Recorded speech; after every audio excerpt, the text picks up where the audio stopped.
Finally ফার্মে নতুন pick তুলেই ফেলাম। সকাল থেকে হচ্ছে বৃষ্টি, কালকে তো হাঁসগুলোকে ছাড়া হয়নি, তো সকাল সকাল গিয়ে আগে হাঁসগুলোকে ছেড়ে দিলাম। হাঁসগুলো এত তারা দেখো না খেয়েই সোজা চলে গেল পুকুরে, আর আমি চলে গেলাম ফার্মে। কালকে পিকগুলোকে যে খাবার দিয়েছিলাম রাত্রিবেলা, ওরা খায়নি, খাবার যাতে নষ্ট না করে ওগুলোকে তুলে রাখলাম, এরপর এদের স্নান করে দিলাম। আজকে নতুন পিক আসবে, তো ওই জন্য এই বাচ্চাগুলোকে ধরে নিয়ে গিয়ে পাশের রুমটাতে ট্রান্সফার করলাম, আর এই লম্বা রুমটাকে নতুন পিকের জন্য একদম সেটেল করে দিলাম। এখন ভাড়া করা 3 চাকা পিক আপ ট্রাকের মধ্যে এখন দড়ি নিয়ে সোজা চলে গেলাম পিক ফার্মে। ওখানে গিয়ে দেখি প্রচুর বড় বড় সাইজের পিক, একটা একটা মোটামুটি 1 কুইন্টালের উপরে হবে। আর দেখো কত ছোট ছোট বাচ্চা, আর এখানে ডিউরকের ভান্ডার।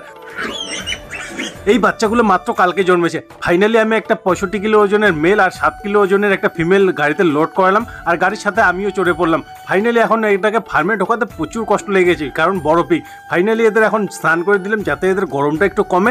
এরপর এদের সাথে একটু বন্ধুত্ব করার চেষ্টা করলাম, কিন্তু নতুন তো এখনও বন্ধুত্ব হবে না।